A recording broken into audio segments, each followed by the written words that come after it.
This podcast is part of OctOSR, the October-long celebration of old school games, old school rule sets, and old school styles of play. For OctOSR this year, I'm going to be going over Muster, a Primer of War, advice for playing D&D in the wargaming way, published by Arkenstone Publishing, written by Eero Tuovinen. It can be found on the Arkenstone Publishing page on DriveThruRPG. The PDF is pay what you want, and I will include a link in the show notes.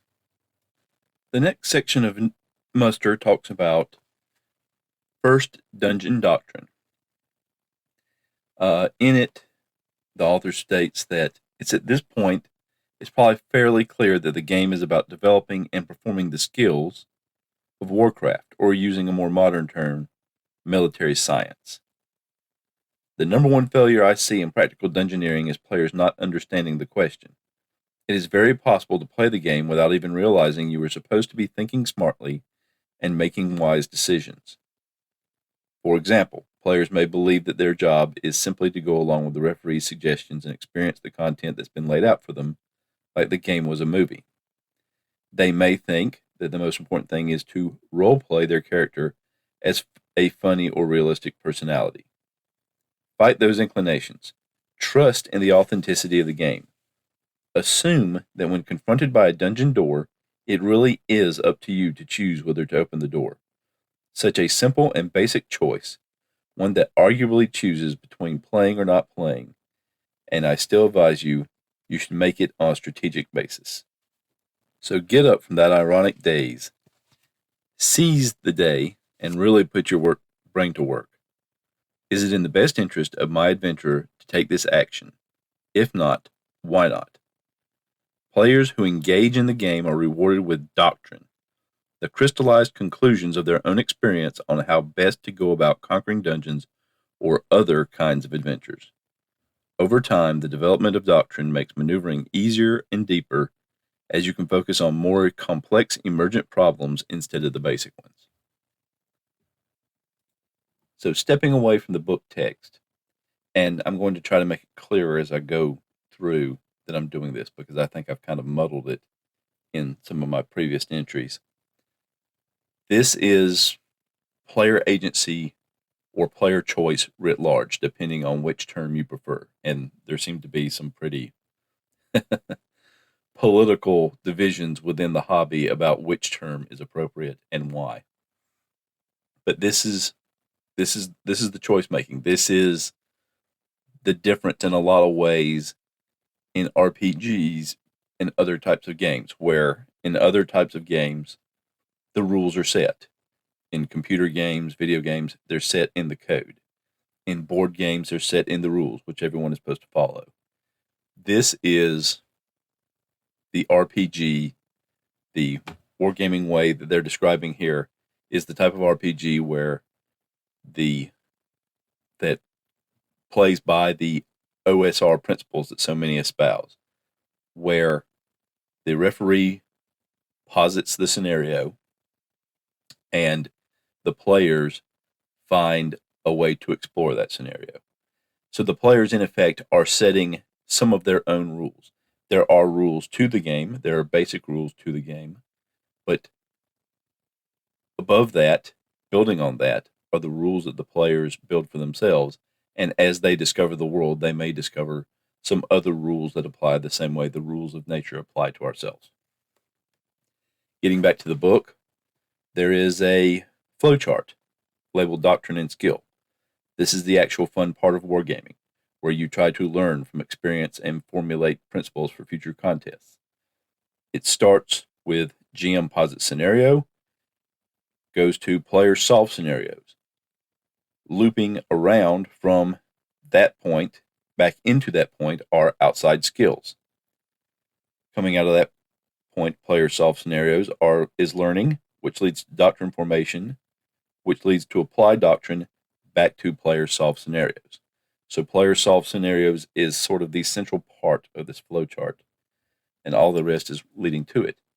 Now, the inclusion of outside skills is interesting because at some tables, in some games, using outside skills available to the player and not necessarily to the characters would be considered metagaming, which in some games is frowned upon completely. In some games is utilized with specific rules, specific mechanics built into the game. And within some games and at some tables is purely accepted as a natural part of the game, which is what it would seem to be here. Moving back into the book, we get some doctrine examples, some basic lessons that I like, confident that they should apply across campaigns wherever traditional dungeoneering is practiced. Always check the ceiling. Get a lantern if you can. Scout slowly in unknown dungeons. Appoint a leader and obey them. When constructing your own doctrine, pay attention to the idea of best practice. These kinds of ideas are about what you should or shouldn't do in the dungeon are valuable, not because they somehow guarantee success, but because all other things being equal, they're likely to be a better idea than the alternative, as demonstrated by experience. Often good doctrine is outright tactical free gain, the hard-won lessons of history about how option A is strictly superior to option B. So you should forget about B entirely. Usually it's as challenging to establish good doctrine as it is to know what ideas are good in the first place. I often seen very experienced dungeoneers going with the flow, letting their allies make old mistakes or even getting swept into them themselves. Stepping away from the text again, the next section about dungeon doctrine is something I don't hear talked a lot about in OSR circles, old school circles, and the like nature. Usually if I hear them talked about it all, it's in a historical context and not within things that are actually being played out in the world. There are a few, I think, out there that may still be doing this, and I've seen the question asked and a few responses here and there in the affirmative, but I've never seen a lot of discussion about this. And this is party roles. And within this context, party roles is not talking about roles within the party of the characters. What fighters do, what thieves do, what clerics do, what magic users do, what have you. But roles within the party of the players, what the different roles for different players to accomplish. Going back to the text, party leader, also called the caller, which is what I've heard it called, or the captain or the chairman, is the player who manages group discussion, gathers opinions, formulates decisions for the party to vote on, and passes party maneuvers to the referee. Mapper, often the party scout, is the player who queries the referee about the dungeon architecture and maintains the party's tactical situation image. Often the mapper deals with the concrete back and forth about party scouting and movement with the referee, asking questions and making sure they understand the dungeon description. Quartermaster, or party sergeant, or logistics officer, is the player who tracks the party's supplies, torches, water, etc., keeps track of time for the party's benefit, maintains loot lists, and micromanages the hireling contingent of NPC allies. They answer the regular game state questions about party composition, lighting situation, marching order, and so on. There are other roles that groups sometimes develop, and you can split or combine roles depending on what kind of personnel the group has to put up. But I think that filling those 3 slots is the ideal base to start from. Not necessarily in a doctrinaire way, insisting on formal task distribution, but in a way that ensures that all the tasks get managed effectively. So that's moving away from the text again. That's something that is an interesting concept compared to especially modern role-playing, but I think even the way some OSR and old-style groups play, where each player discusses their own situation, and if a question arises about what the group is doing, there is just a general discussion among the group, and maybe one person says what they're doing, and maybe each person in the group says individually what they're doing, and the referee has to derive the group situation from that. Going back to the text, he then talks about basic scouting doctrine. The scout and the party following them should proceed at mapping pace, slow enough to spot dangers and opportunities in dark caves and to make notes. The scout stays at least 10 feet ahead of the actual front line of marching order and strays no further than the voice carries. They should use minimum light they need, moment to moment, so as not to attract attention. The scout should make sure the referee knows that the scout always checks all directions when advancing, including the ceiling. They will stop and carefully examine suspicious architecture such as holes in the wall. They take breaks to maintain alertness and allow the party to catch up at regular intervals. Many dungeon threats can be preempted by the use of scouting. Next is light discipline. Left to their own, players will often disregard lighting conditions of the dungeon, which may lead them open to dangerous referee penalties in situations where light matters most. Forewarning monsters, missing subtle crews, combat penalties, and outright loss of illumination are very possible. The party should train to move from full light conditions to low light to back quickly, extinguishing torches and covering lanterns as necessary. The party should look to have the best illumination possible, lanterns instead of torches, magical light even. Several party members should carry light sources to reduce confusing shadows, improve the general level of illumination, and reduce sudden confusion when the light carrier is in the wrong place at the wrong time. Make sure that when the referee asks about lights in combat, you have sufficient illumination being maintained. It is absolutely a legitimate way to die in a dungeon by having everyone throw their torches away to draw their weapons. Make a point of bringing light alongside any characters engaged in search, study, or other subtle observation of dungeon features. Moving away from the text, this is something I haven't really considered in my solo play, but it is a good question. When combat arises, what happens to the light sources? Because if you're carrying a torch, then you either can't carry a weapon or you can't carry a shield. Or maybe you can carry a shield, but you're in danger of burning yourself if you have a torch in that same hand.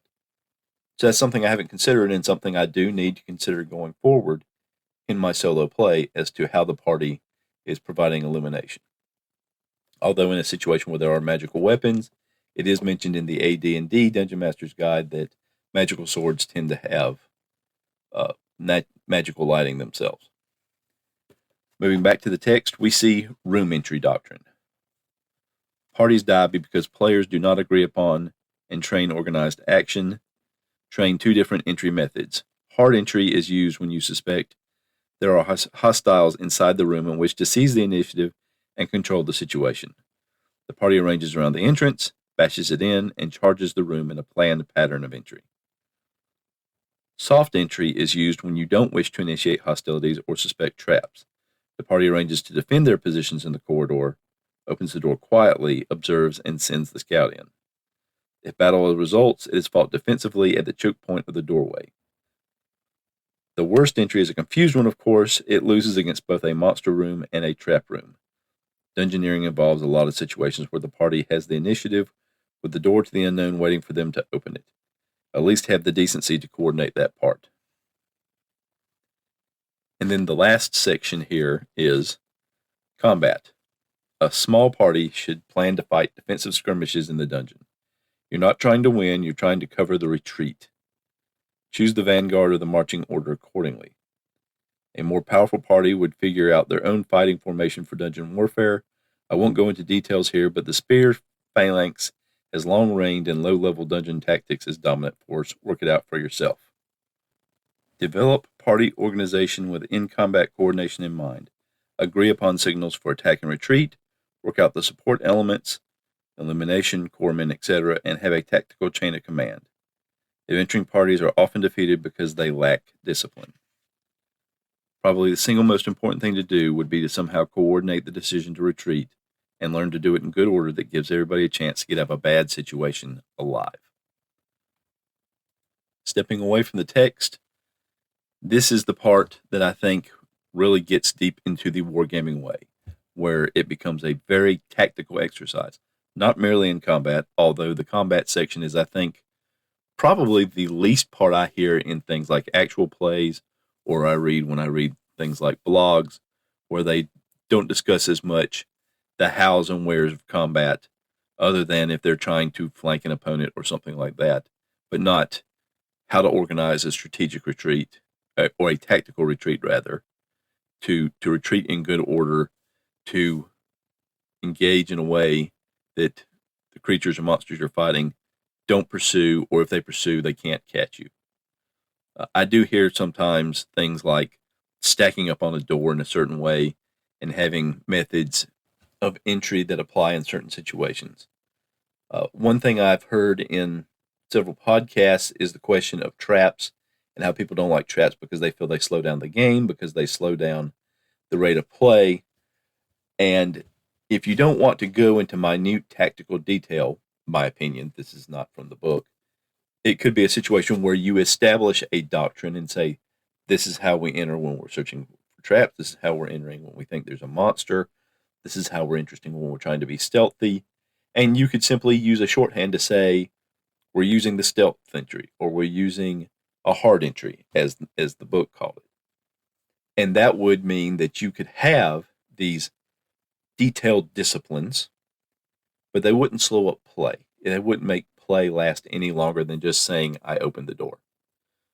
So that's just an opinion on the matter and some discussion I've heard about how people particularly don't use traps because they think it slows down play, because you end up with this kind of developing a doctrine play. It will slow down in-game play because walking down a corridor, exploring a room, opening a door will take more time. And of course, time is a precious thing in dungeons if you're trying to get in and get out in a certain amount of time so that you're not trapped in a dungeon overnight or something like that. But it doesn't have to be that way for the people at the table. So I think you can have a play in the wargaming way and still have play move along at a brisk pace. It doesn't have to slow down for combat. It doesn't have to slow down for traps. It may slow the characters down, but not the players down. So I'm going to leave it at that for now, and we'll get into the next section in my next OSR continuing exploration of the book Muster. Thank you for listening.